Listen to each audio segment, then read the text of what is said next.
not only was this remote, but the industrial aspect of this area meant that many accidents happened in the local mining. Not to mention, in the days before antibiotics, disease.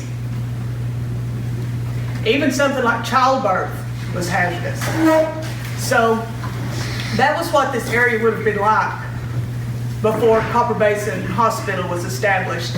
And so another thing that was important here was the men that worked the company, they called it, everything was the company. The men who worked the company were proud to belong to a union. Folks, can you believe in America that union has become a dirty word? When the men joined the union, they could negotiate a decent wage. And one of the things that the men decided to do through their union was to contribute for the common good of building a local modern hospital. You know what that's called? You know what kind of a dirty word that's called today? Social. Can you believe that people, Americans, voluntarily agreeing to contribute to a common cause for the common good of their families and communities? That's a dirty word. So that's how this hospital was established. The men who worked the mines and the process, they knew how difficult life. They had seen their sisters, their wives, and their mothers suffer and die in childbirth. They knew these cemeteries around here was full of those little bitty gravestones from infant mortality. These men knew that. They had seen their co-workers killed, maimed, and not to mention the older people who couldn't get any medical care. So that's where this particular hospital came from the contributions of the men of this community through their union is what it went through. I mean, I've read a little bit about it, but you know, they had a sliding scale and they contributed out of their paycheck. Voluntarily voted yes through their union to do this. Can you even imagine anywhere in America that being done today?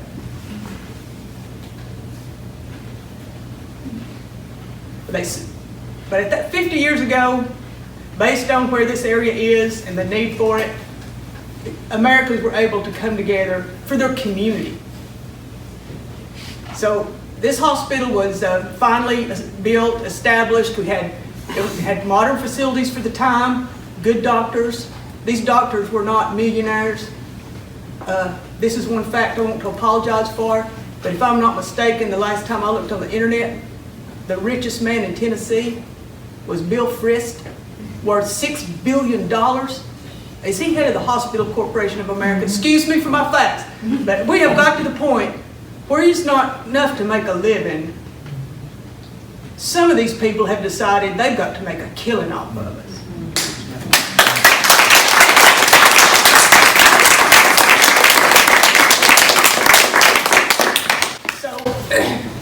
Had good doctors, really good nurses, and they see that provided a lot of jobs over there at the hospital, especially for women. They had cafeteria workers that worked in the cafeteria at the hospital. They had janitors that kept the maintenance workers that kept it up.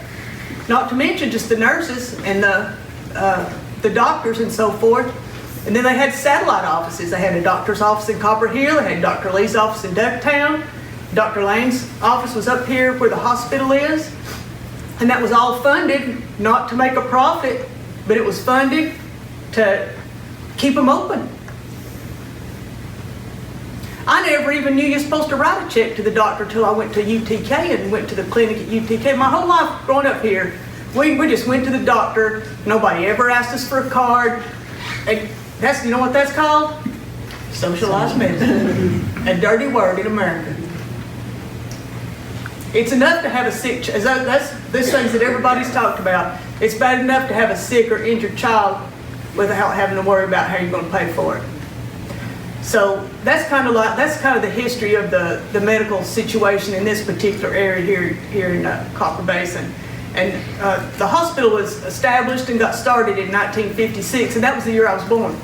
So my mother had a place local within easy driving distance for Daddy to take her to the hospital when it was time for me to be born. So I was one of the first babies that was born over here at Copper Basin Medical Center, and then there was, you know, born safely, which that had to be, you know, that had to be a relief for men to know there was a place where they could take their wives when it was time for the babies to be born.